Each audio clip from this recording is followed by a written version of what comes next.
The silence in the elevator lasted exactly long enough for Harrison Veld to realize he had worn the wrong jacket.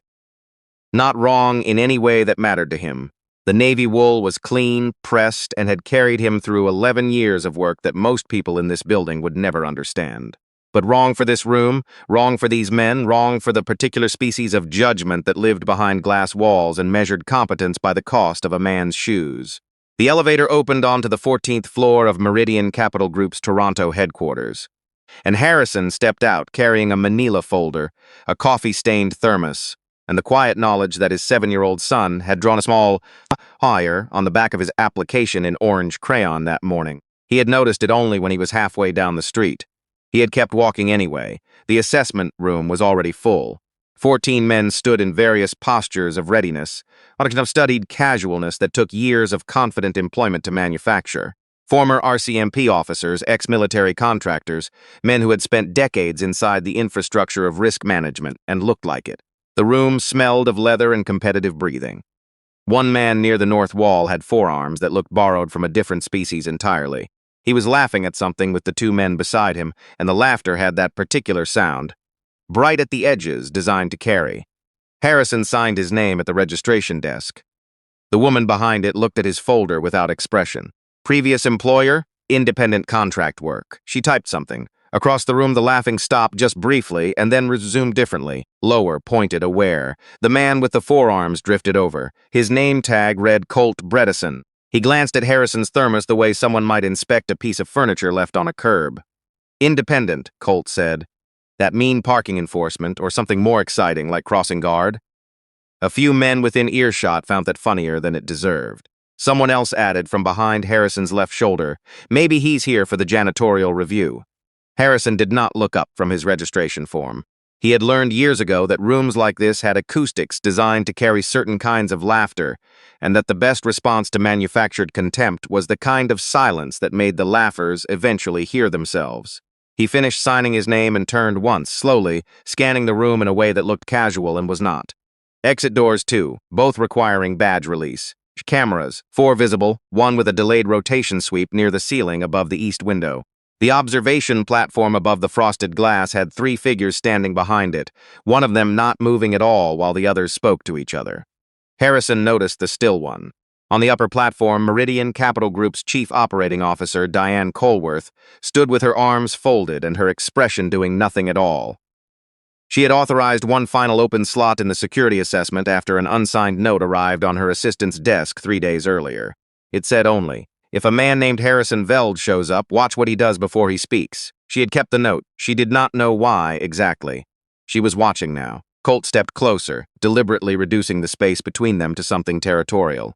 He was a full head taller than Harrison and clearly accustomed to that fact improving his arguments. "You sure you belong in this assessment?" Colt asked, less a question than an invitation to admit a mistake. Harrison looked at him with eyes that were not unfriendly and not interested. "Deepens," he said. "Is this where they test candidates, or where candidates test each other first to feel better about themselves?" The laughter did not stop exactly. It recalibrated. Colt's jaw moved once. "Elimination round starts now," he said, backing toward the open sparring mat with the confident walk of someone who had never once been surprised by his own body. "Since you're here," the assessors turned. Clipboards came out. Diane Colworth leaned toward the glass. Colt launched himself forward like an object rather than a person. 230 pounds of trained momentum, shoulder angled for a driving takedown that had probably worked on most of the men he had tried it on. Harrison did not step back. He moved forward and to the left just slightly, one hand finding Colt's elbow at the exact angle where the joint had no choice but to follow. His hips rotated, his center of gravity dropped. And Colt Bredesen, who had been undefeated in 4 consecutive corporate security circuits and who had never once considered the floor a serious possibility, met the mat with an impact that sent a sound through the room like a cabinet falling downstairs. The room went very quiet.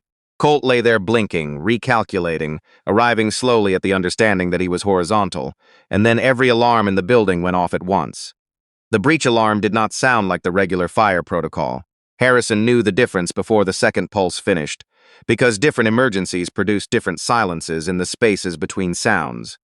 And this silence had the particular tension of people who understood something was wrong, but had not yet agreed on what.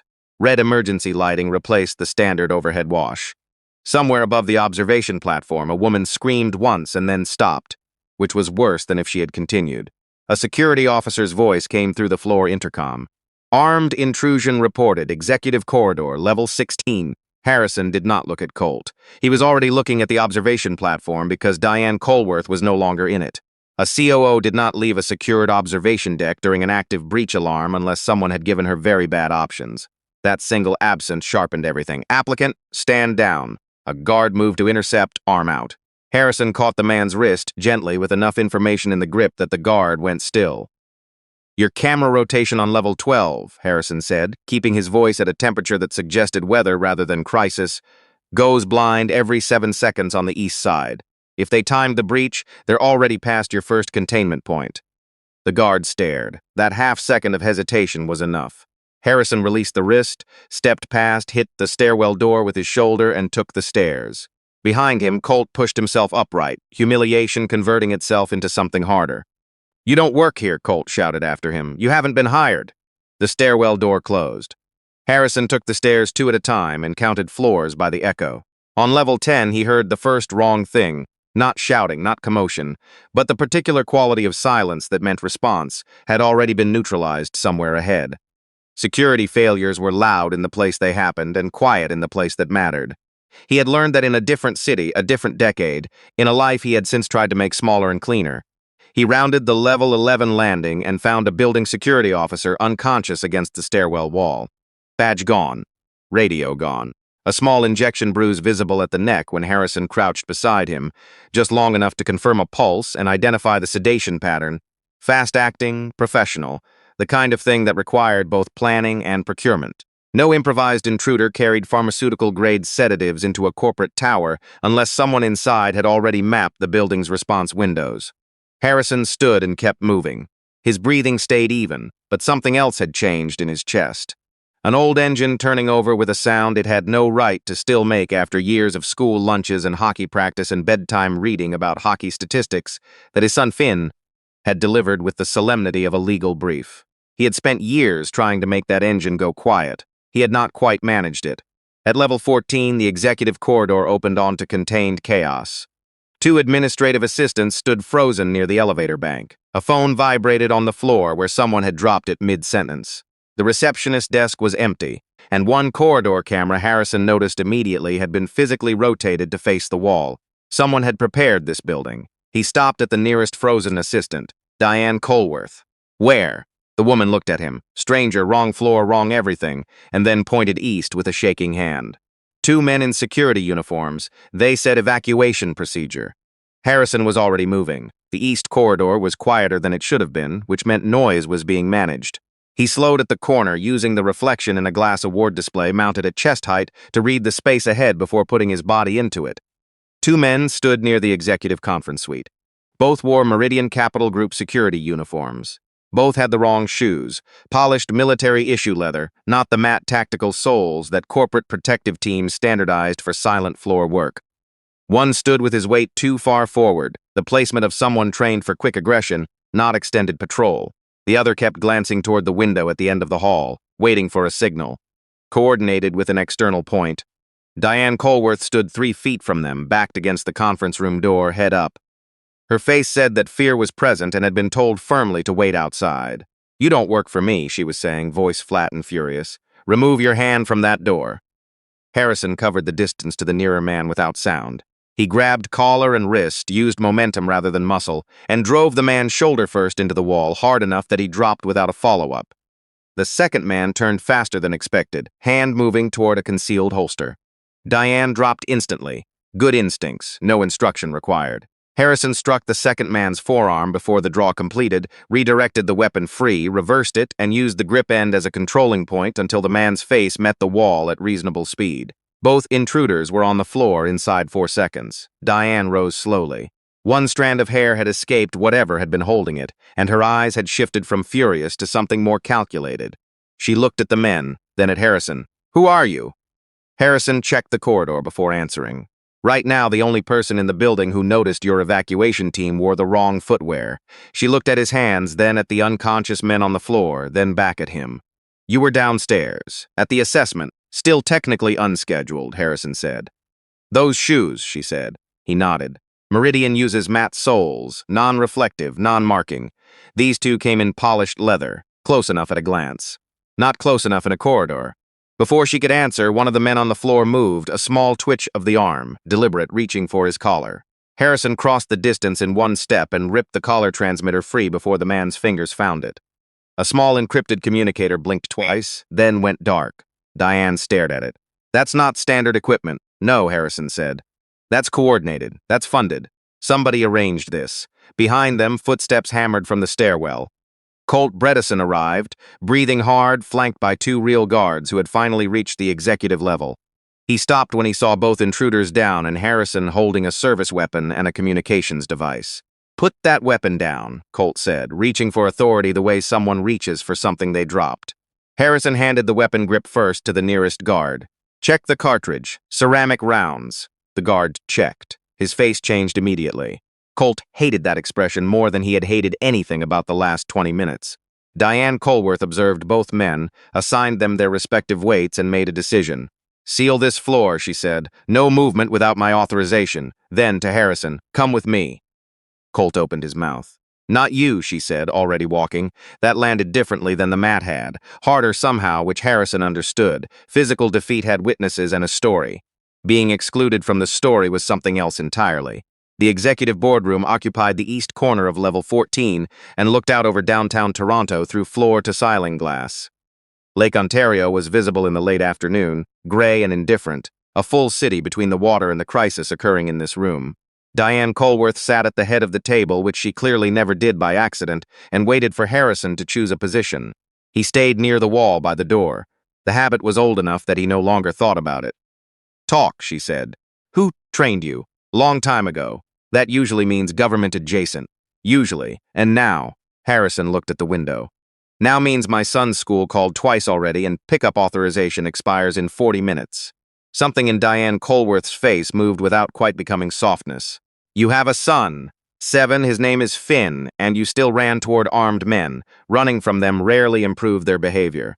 Before she could continue, her director of internal security, a woman named Isabel Parrish, entered fast with a tablet and the specific expression of someone carrying information they wished someone else had found first. She stopped when she saw Harrison standing beside the COO with the casual certainty of someone who had been invited. "Ma'am, system logs show a 90-second deletion window, beginning 3 minutes before the breach alarm triggered." Diane took the tablet. 90 seconds, internal credentials. Level 3 access or above. "How many people hold level 3? Isabel hesitated. 14. The silence that followed had a different texture than the previous ones. Less emergency, more arithmetic. 14 people. One of them had opened a door tonight. Isabel looked at Harrison again. "He hasn't been cleared." "I know," Harrison said before Diane could answer for him. "You shouldn't trust me. Check my name. You won't find much." "That's not reassuring. It wasn't meant to be. It was meant to be accurate." Isabel's tablet pinged. She glanced at it, then frowned. "There's another issue. HR says your applicant file was submitted anonymously this morning. No prior trace, no digital origin before 8:47 a.m. Harrison said nothing for a moment because the geometry of this was shifting. "I filed it in person," he said finally. 2 days ago. Paper form. Desk intake." Isabel turned the screen toward him. "Then someone replaced it with a clean digital version this morning and erased the paper trail." The implication sat in the room without needing to be stated. Someone had wanted Harrison Veld inside this building. Someone had also wanted that arrangement to be invisible. He thought about the envelope that had appeared under his apartment door 6 days earlier, a single card inside. "Meridian Capital Group is hiring a new head of executive protection. Apply for the Thursday slot. Ask for open intake." No signature, no return address. Finn had found it on the floor and brought it to the kitchen table with the seriousness he applied to most things he discovered. "Dad," he had said. "What's a capital group?" Harrison had almost thrown the card away. He had put it in his jacket pockets instead, for reasons he had not examined closely.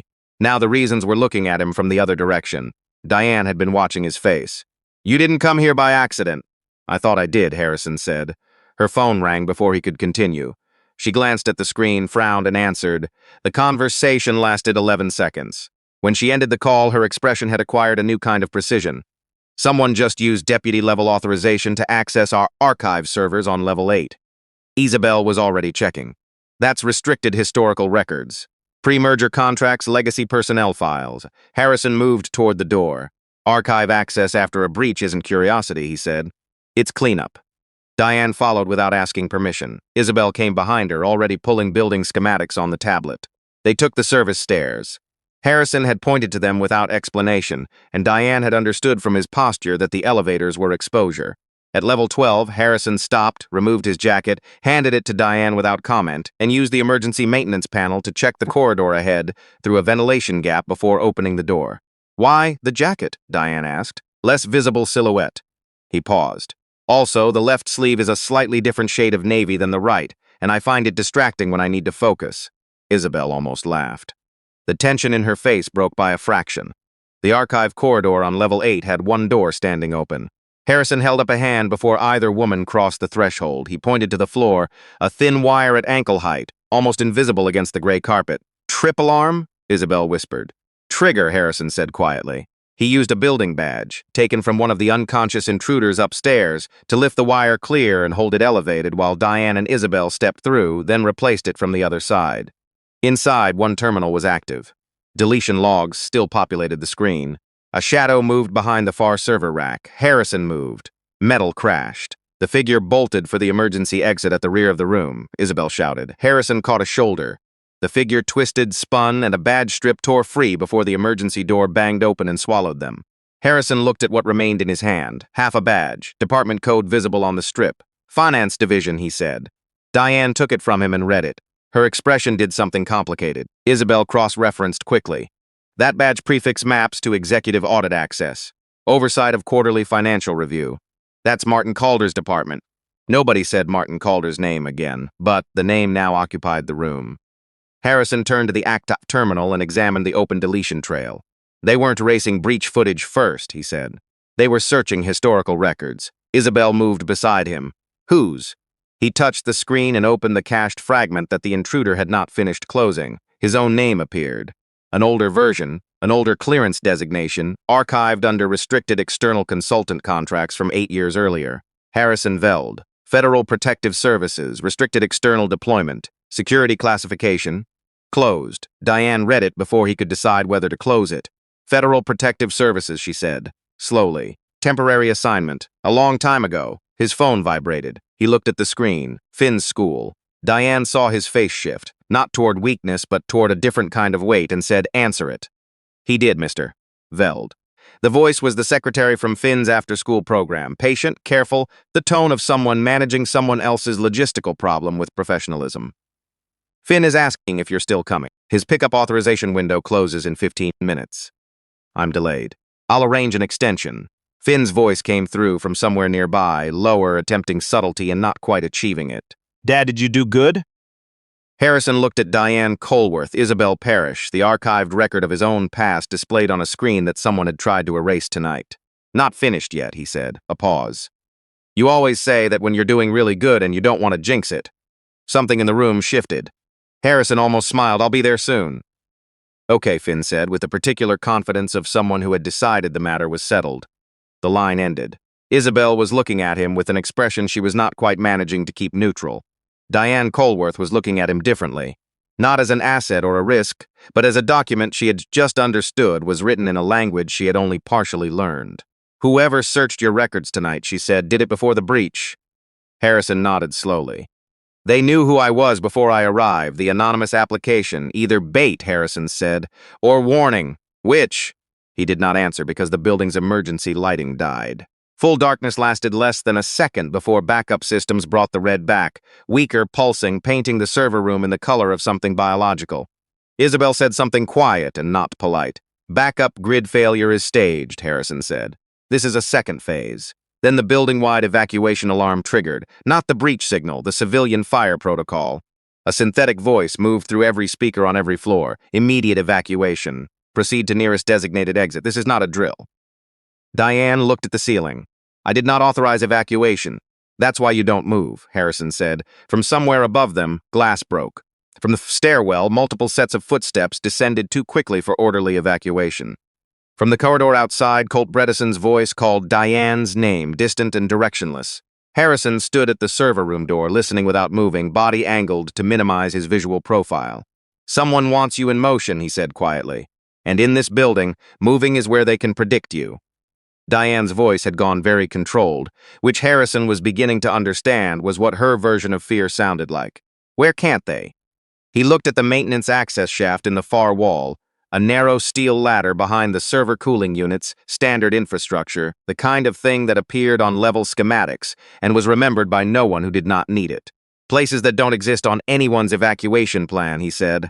A single gunshot echoed from the floor above them.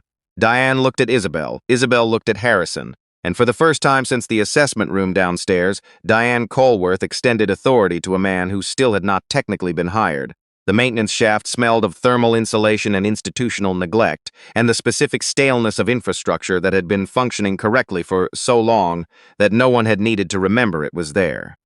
Harrison climbed first, then reached down a hand for Diane. Isabel came last, tablet dead in her arms, still carrying it the way people carry familiar things when nothing else feels stable. The building shook around them with manufactured emergency, alarm harmonics, evacuation instructions on loop, the distant sound of controlled panic becoming less controlled. Whoever had planned this had understood that the most effective second act of a corporate attack was not more violence. It was noise. Harrison stopped between floors and pressed his ear to the shaft wall. South side of 14 has movement, he said quietly. 2 coordinated for evacuating staff. Their positioning, Diane directly below him on the ladder said, "Why south? Your boardroom faces south. Floor to soil and glass. Line of sight from the Hartwell Tower roof across Simcoe." A pause. "If the evacuation script sends your executive team to the South Terrace, one shot ends the evening and panic provides the explanation." Isabel hailed, "Who planned an egress to the South Terrace?" Diane was quiet for a moment. "Martin Calder, 3 weeks ago during an emergency protocol review. He said it was the safest extraction route given external vehicle access." Harrison resumed climbing. "Then Martin Calder either designed the attack or provided its architecture to someone who did." They emerged through a surface grate behind the internal records corridor on level 14, the maintenance panel opening with a groan that Harrison controlled to near silence by managing the pressure on the release. He scanned the corridor in sections through a 2-centimeter gap before opening further. 2 men had positioned themselves near the boardroom entrance. Both wore Meridian Capital Group tacticals jackets stripped of badge identifiers. One stood guard at the corridor junction. The other was inside the boardroom through a half-open door, doing something beneath the conference table with careful, deliberate movements. Diane saw it from behind Harrison's shoulder. Her jaw tightened. "That's my boardroom, and that's not an explosive device," Harrison said. "Directional ballistic suppressor. Designed for targeted discharge in an enclosed space, loud enough to create confusion across multiple floors, precise enough to eliminate one primary target and create collateral wounding consistent with accidental crossfire." The math arrived in Diane's expression without his having to complete it. "Who sits at the head of that table?" Harrison asked. "I do," Diane said. He assessed timing. The corridor guard shifted his weight every 4 to 5 seconds onto his right leg, an old hip alignment issue, probably a previous injury that had healed imperfectly. The man inside the boardroom kept checking the window, reliant on external timing, which meant the sequence had a trigger point coming from outside the building. Harrison reached into the maintenance panel beside them and found a steel access wrench. He handed it to Isabel. "When I move," he said, "close the boardroom door from the outside. Hold it long enough to break his angle." Isabel looked at the wrench, then at him. "That's not a standard procedure. Standard procedure would have needed better shoes downstairs." Diane touched his arm briefly. "If Martin is involved, he won't be alone in that room." Harrison looked at her hand, then at the corridor. "Men who arrange this never stand nearest the weapon. They stand nearest the narrative afterward." He moved. The corridor guard registered motion too late. Harrison's forearm caught his throat at the hinge point where the jaw met the neck. Not a strike designed for injury, but for shutdown, and the man folded against the wall quietly enough that Isabel's soft "now" sent the boardroom door slamming inward before the second man had completed his turn. The shooter's first discharge went into the ceiling. Disoriented by the door, the angle lost. Harrison crossed the room before the sound of it finished, caught the shooter's wrist above the weapon, turned the joint past its preference, disarmed him, and sent him over the conference table's far edge, hard enough that the polished walnut edging cracked cleanly. Diane entered 1 second behind him and stopped. Martin Calder stood at the far end of the room. He was flanked by 2 other executives, both wearing the specific expression of people who have committed to a position they are no longer confident was well considered. Martin's face, however, had not yet left the performance of innocence, silver-haired immaculate, the particular variety of calm that reads as integrity until you notice it hasn't moved in response to 2 gunshots. "What on earth is happening?" Martin said. The question arrived at exactly the wrong timing, 3 beats too late, as though it had been prepared rather than prompted. Harrison noticed Martin's right hand held a small matte black device partially concealed at his hip. Thumb positioned. He had 1 second. Harrison crossed the room and grabbed Martin's wrist as the thumb came down. The suppressor detonated. Not explosive. Pressurized ballistic discharge. Aimed at the chair where Diane Colworth was standing when she had last been predictable. Because Harrison had redirected Martin's hand mid-trigger, the burst tore through the glass wall at an angle, spraying the Toronto skyline behind it into shards that fell like something cinematic and terrible. Diane dropped behind the table. An executive screamed. Another went flat. Martin staggered backward, losing the trigger device but not his composure. His face reassembled itself immediately. "He triggered it," Martin said, pointing at Harrison, voice lifting with practiced clarity. "Security. He's an unauthorized intruder. That might have worked." Harrison's hands were empty, his jacket was gone, and he had no credentials beyond a rejected application. Except that Diane Colworth had seen his hand intercept the device. And the cut across his palm where the shattered glass edge had opened, the skin was bleeding quietly and visibly onto the walnut. "Your thumb was on the switch, Martin," she said. Martin smoothed his tie. The gesture was, somehow, the most damning thing in the room. "I'm an executive of this company," he said. "You're taking the word of a man with a deleted federal file and no appointment." Isabel stepped forward, wrench in hand, breathing audibly. "The finance badge from Archive Access belongs to your division's audit personnel. Finance division manages half this building's internal records." Diane walked around the broken table edge and stood close enough to Martin Calder that the performance of his calm required visible maintenance. "Then explain," she said, "why the suppressor device uses a procurement designation from a vendor that appears on exactly 1 purchase order in this company's history, filed through executive operations 18 months ago under your authorization code." Something left Martin Calder's face. Not panic. Just the particular vacancy that arrived when a script reached its last page. He looked at Diane with something that might have been, in a different man, regret. "Because someone needed to make a decision," he said, "that you were never going to make." "What decision?" "The Northfield acquisition. The shell conversion. The restructure that keeps 400 jobs alive while you protect reputation over mathematics." He glanced at the broken glass, the ruined table, the unconscious shooter being zip-tied by the real security team that had finally arrived.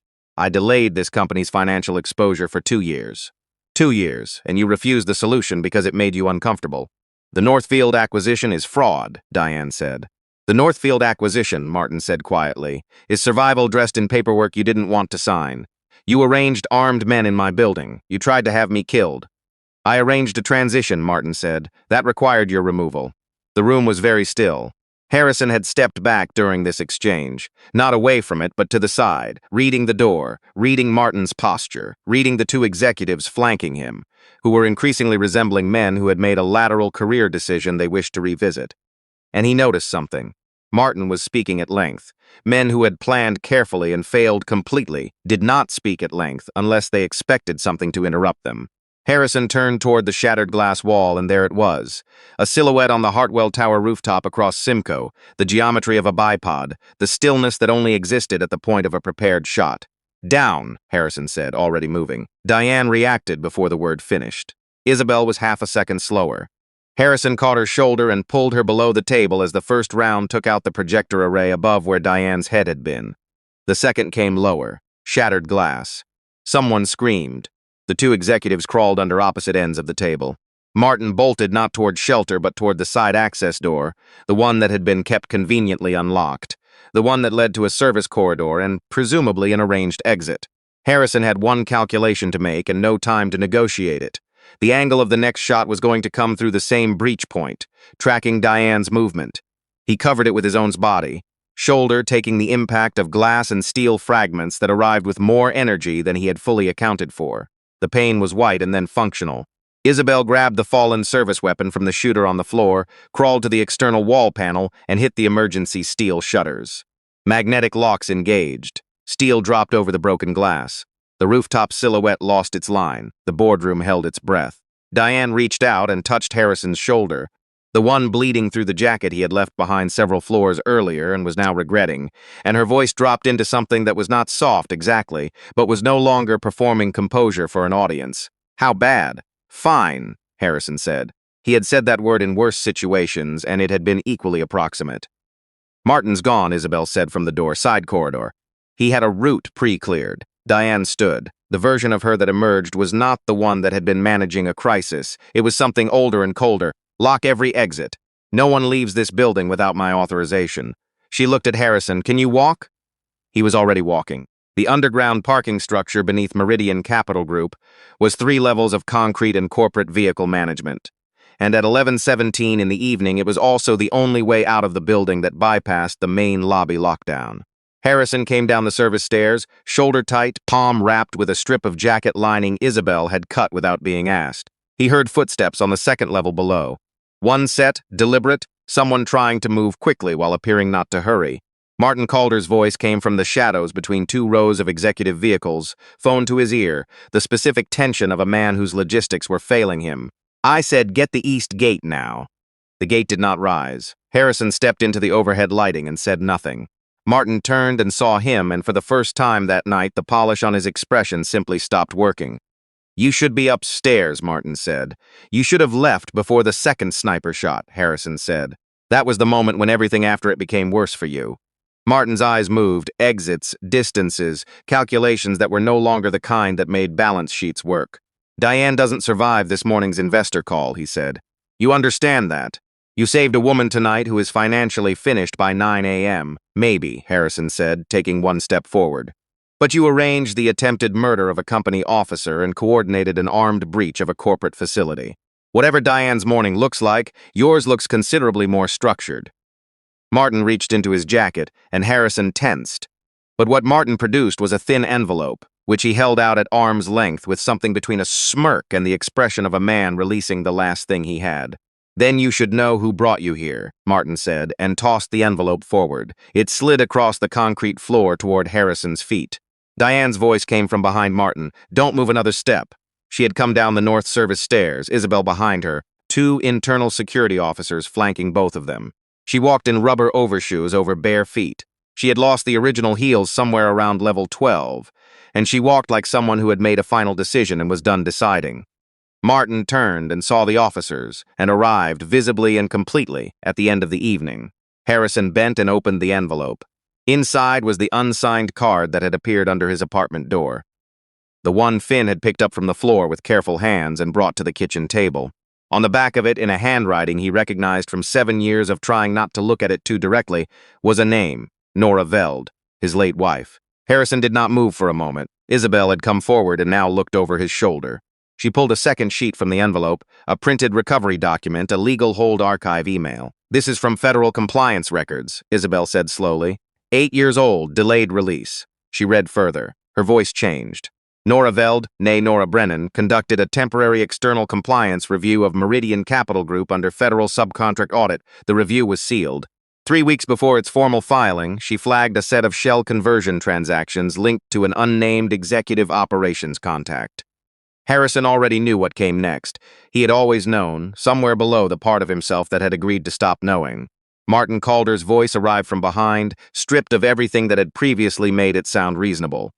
She found the Northfield origin documents before I had finished constructing the insulation. If that audit had closed formally, everything unravels back to the beginning. A pause that sounded almost bewildered. The highway convoy was arranged through a third party. I did not know she would be in it. That sentence arrived the way structural damage arrives, not as an event, but as the moment you understand the event has already happened. Diane looked at Harrison with the careful attention of someone who understood they were present at something that was not theirs to own. Martin was still speaking. Lawyers would say he should not have been. Martin could not seem to stop, and then Isabel's officers had him down and cuffed in a sequence that had nothing gentle about it. The sound of handcuffs on concrete echoed twice, then stopped. After that, the parking structure was simply quiet. Harrison sat in the main lobby, shoulder wrapped properly now, a paramedic beside him who had the professionalism to work without commentary. The lobby's glass front looked out onto King Street West, where the first gray edge of morning had begun to distinguish itself from the city's constant light. Diane Colworth stood near the entrance with a coffee she had made herself in the executive kitchen at some point in the last hour, and she looked at the city with the expression of someone revising a long list. "The investors will still call at 9, she said. "Yes," Harrison said.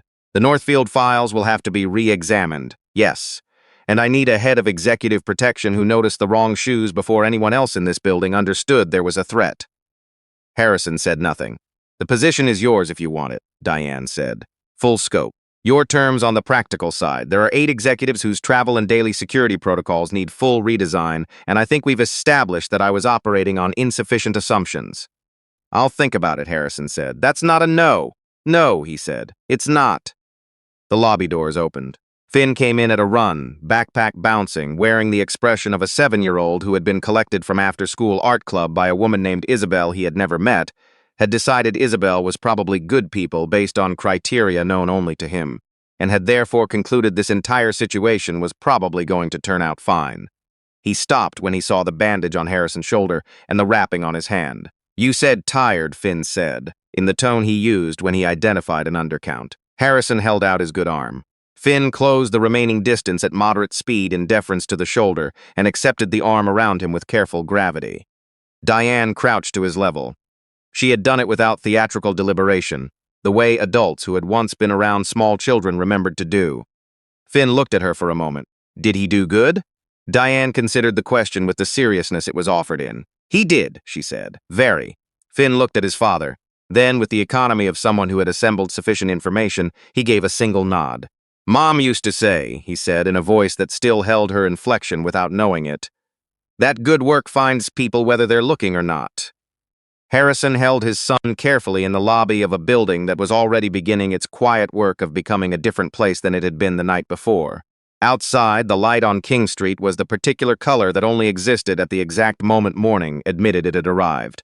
And somewhere in the legal hold archive that Isabel would spend the next week working through, a sealed compliance report, filed by a careful, thorough woman named Nora Veld, waited to finally close in the direction she had always intended.